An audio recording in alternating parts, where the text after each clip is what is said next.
Delegasi Amerika Serikat yang menghadiri konferensi tingkat tinggi KTT NATO di Vilnius, Lithuania, murka terkait sikap Presiden Volodymyr Zelensky menyoal keanggotaan Ukraina di aliansi militer ini. Kemarahan itu terungkap dari pejabat yang mengetahui masalah tersebut, demikian dikutip Washington Post pada hari Selasa. CNN menyebut kehadiran Zelensky sebagai persatuan yang mengancam usai dia mengeluarkan komentar pedas. KTT NATO berlangsung pada 11-12 Juli. Zelensky hadir di pertemuan puncak ini dan menggelar pertemuan dengan Presiden Amerika Serikat Joe Biden. Zelensky sebelumnya jengkel ke NATO karena tak kunjung memberi peta jalan yang jelas terkait keanggotaan Ukraina. Ia mengatakan kerangka waktu yang tak diterapkan untuk keanggotaan Ukraina di NATO adalah hal yang tak masuk akal. Sementara pada saat yang sama, kata-kata tak jelas soal kondisi ditambahkan untuk mengundang Ukraina. Tampaknya tak ada kesiapan untuk tak mengundang Ukraina ke NATO atau menjadi anggota aliansi. Ketidakpuasan adalah kelemahan dan saya akan membahas ini di KTT, kata Zelensky. Dia juga kesal dengan gagasan bahwa Ukraina disebut belum siap untuk undangan bergabung dengan NATO apalagi menjadi anggota penuh. Dalam postingannya di Twitter, Zelensky mengungkapkan bahwa sekarang dalam perjalanan di Vilnius pihaknya menerima sinyal bahwa kata-kata tertentu sedang dibahas tanpa Ukraina. Zelensky mengklaim para pemimpin NATO tak serius mengundang Ukraina bergabung dengan aliansi militer.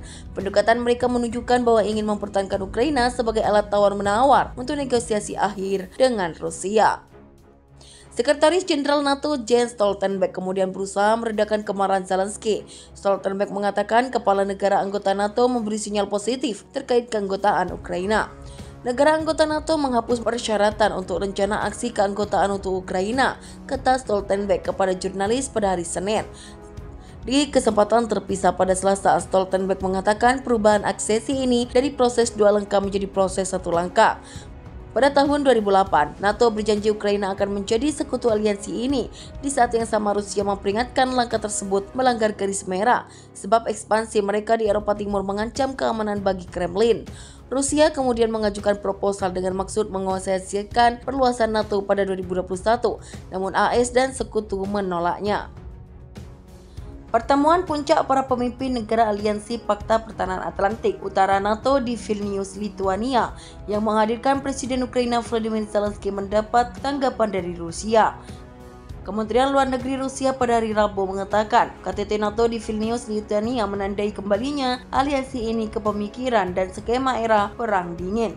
Dalam sebuah pernyataan di situs webnya, Kementerian Luar Negeri Rusia tersebut mengatakan negara barat hanya melindungi kepentingan 1 miliar orang dari populasi negara-negara anggotanya. Aliansi ini hanya memperjuangkan hegemoninya, mencoba menghentikan pembentukan dunia multipolar, termasuk dengan cara-cara militer. Bagi Barat, tatanan berbasis aturan adalah hak prerogatif yang dirampas untuk melanggar hukum internasional. Hasil dari tindakan NATO sudah sangat diketahui berkembangnya serang ketidakstabilan, penghancuran negara, terorisme yang merajalela, kejahatan perang yang tidak dihukum. Daerah warga sipil termasuk anak-anak harus mengungsi yang tak ada habisnya, kata laporan itu seperti dilansir dari Anadolu. Menurut Rusia, aliansi ini telah membuktikan ketidakmampuannya untuk beradaptasi dengan situasi geopolitik baru. Tuntutan di bidang keamanan dan AS serta sekutunya juga berusaha untuk menahan pusat-pusat pembentukan dunia multipolar, tambahnya. Kementerian tersebut juga menuduh NATO sebagai organisasi munafik. Aliansi itu selalu menunjukkan tuduhan kepada Rusia sebagai ancaman sementara mereka meningkatkan kehadiran militernya dan membangun fasilitas penyimpanan militer di dekat perbatasan Rusia, termasuk melatih tindakan ofensif terhadap Rusia dalam latihan militer. Layanan diplomatik menunjukkan bahwa jumlah pasukan di daerah sekitar Rusia meningkat menjadi 300.000 dan tidak ada yang menyangkal bahwa sistem pertahanan udara dikerahkan untuk melawan Rusia. NATO secara konsisten menurunkan ambang batas penggunaan kekuatan dan memperkuat komponen nuklir dalam perencanaan militer. Ukraina menjadi ujung tombak perang NATO melawan Rusia dan dijanjikan keanggotaan dan senjata jarak jauh.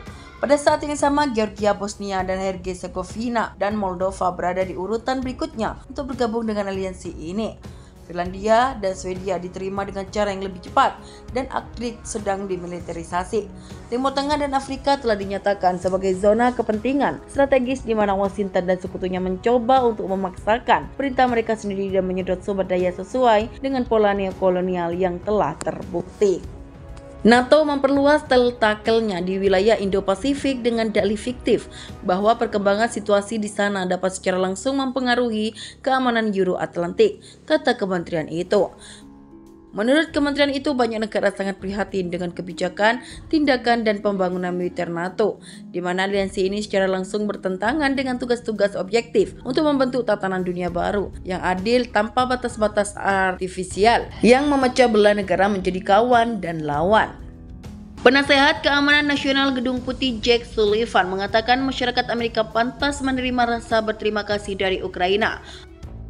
Hal ini ia sampaikan saat merespon aktivis Ukraina yang bertanya apakah Presiden Joe Biden menahan keanggotaan Kiev di Organisasi Pertahanan Atlantik Utara NATO karena ia takut Rusia menang dan Ukraina kalah.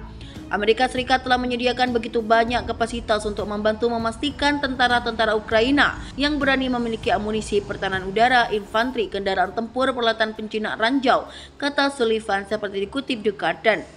Menteri Pertahanan Inggris Ben Wallace juga melontarkan pernyataan senada di sela pertemuan NATO di Lithuania.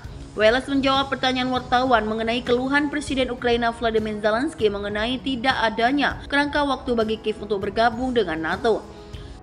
Tahun lalu Wallace berkunjung ke Ukraina. Di sana ia diberi daftar belanja senjata yang dibutuhkan Kiev. Merujuk perusahaan retail dan teknologi raksasa AS, Menteri Pertahanan Inggris Ben Wallace mengatakan ia memperingatkan Ukraina, sekutu-sekutu internasionalnya bukan Amazon. Ia juga berharap Ukraina lebih berterima kasih atas sumbangan senjata agar Barat mengirimkan lebih banyak senjata.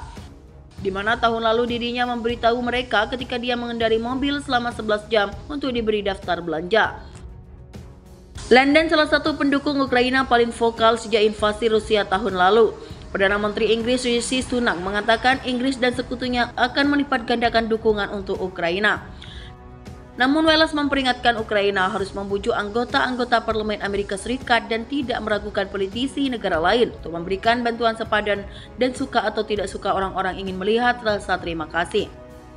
Presiden Ukraina Volodymyr Zelensky mengeluh di media sosial dengan mengatakan aneh bagi Kiev diberitahu diterima di NATO tapi tidak ada kerangka waktu atau syarat yang perlu dipenuhi. Namun Zelensky menurunkan nadanya pada Rabu kemarin.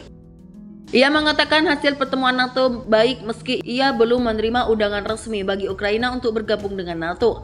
Ia menerima berita baik mengenai paket bantuan pertahanan dan aliansi itu. Dalam konferensi pers, Zelensky mengatakan ia tidak mengerti pernyataan Wallace.